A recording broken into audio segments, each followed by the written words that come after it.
Rehema na amani awali zimshukie mwalimu wa Charawe aliyekubali kujitolea kufundisha elimu ya dini huko Nganani Makunduchi na kufanikiwa kuieneza elimu hiyo hadi kutoa wanachuoni mahiri walioacha kumbukumbu katika ulimwengu wa kitaaluma. Kwa mujibu wa kumbukumbu za wanahistoria, mwalimu wa Charawe ambaye jina lake halisi hatukufanikiwa kulipata, aliombwa huko Nganani kwenda kusambaza elimu mapema karne ya 19, na wengi walifanikiwa kwa elimu yake, akiwemo Sheikh Ali bin Abdullah maarufu kwa jina la kidogo. Sheikh huyo ndiye mwalimu mkuu wa Al-Qadhi Sheikh Fatawi bin Isa Al-Shirazi Al-Shari, ambaye Ramadhani Zanzibar inakueleza kwa ufupi historia yake.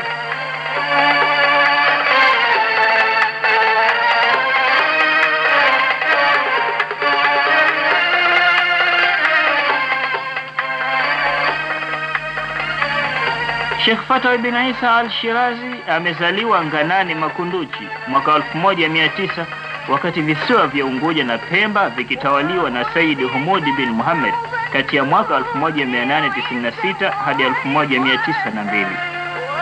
Jina lake kamili ni Fatawi bin Isa bin Musa bin Hassan bin Haji bin Khatib.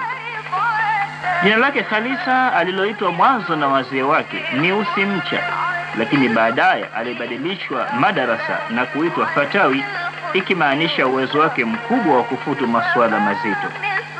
Haya yalitokezea wakati bado ni mdogo sana.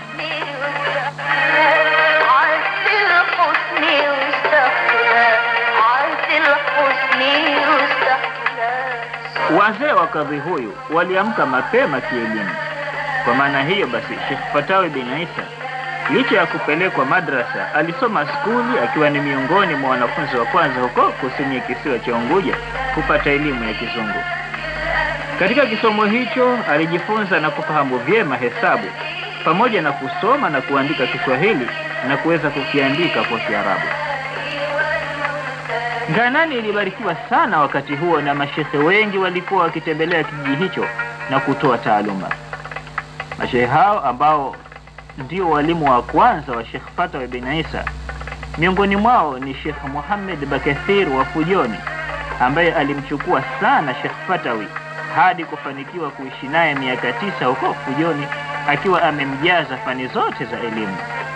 Vita vya kwanza vya dunia vilimkuta amiri huyu akiwa Fujoni kutafuta elimu.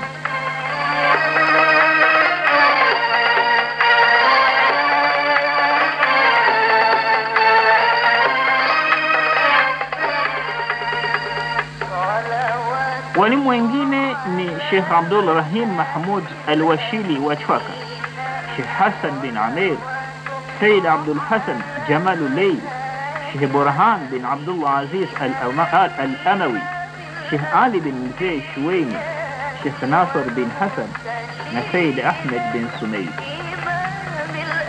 Mwalimu huyu naye aliendeleza kazi ya kutoa taaluma na hadi alipofariki aliacha wanafunzi wengi, kati yao wakiwa ni Sheikh Musa bin Qasim, Sheikh Haji bin Abdullah, Sheikh Qasim bin Fatawi, Sheikh Khamis bin Haji, Sheikh Haji Jiwani na Sheikh Salim bin Ali. Darsa za jabali hili la elimu zimekuwa zikiendelezwa na wanafunzi wake walio hai, na aliye mstari wa mbele zaidi ni Sheikh Qasim bin Fatawi ambaye ni mwanawe.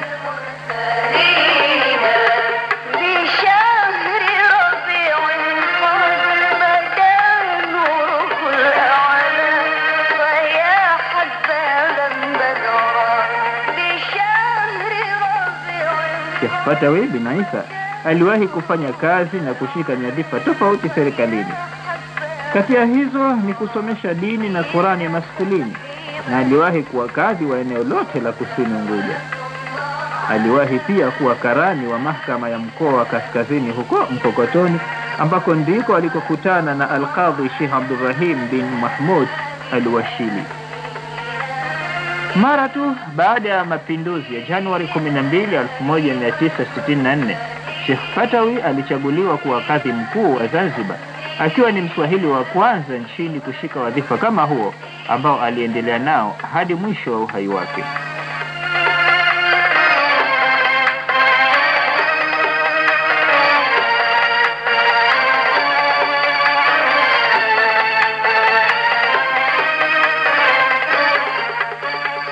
Sheikh Fatawi aliaga dunia mwaka 1987 na kuzika kwao huko Makunduchi. Sababu ya kifo cha alimu huyu ni maradhi yaliyodumu kwa mwaka mmoja, chanzo kikiwa ni kijeraha cha mguu ambacho hatima yake kilisababisha operesheni.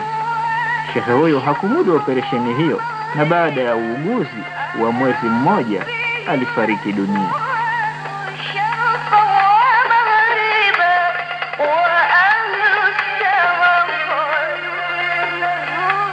Huyo ndiye Sheikh Fatawi, ambaye taaluma yake ni changamoto kwetu ya kuendeleza urithi wa mtume katika kufikisha neno la Mwenyezi Mungu. Mtaalamu huyu aliyekuwa amebobea zaidi katika fikhi alimudu kuisambaza taaluma katika wakati mgumu ambapo karatasi na kalamu hazikuwa maarufu kama zilivyo leo, na maendeleo ya mbinu rahisi zaidi za ufikishaji elimu hazikuwepo. Mashehe wa Nganani, pamoja na shukrani na dua zisizolipa kiuhalisi kazi kubwa ya mwalimu wa Sharawe, walimtunukia shamba kubwa kijijini pao iwe ni kama tunza ya kuhuisha elimu ya dini sehemu hiyo. Hali hiyo inafaa kuwa mfano kwetu, na kwamba kila mmoja ainue mikono juu kuwatakia rehema mashehe ambao bila shaka taaluma yao inatufaa nasi. Mwenyezi Mungu asahilishe hayo. Wabillahi tawfiq.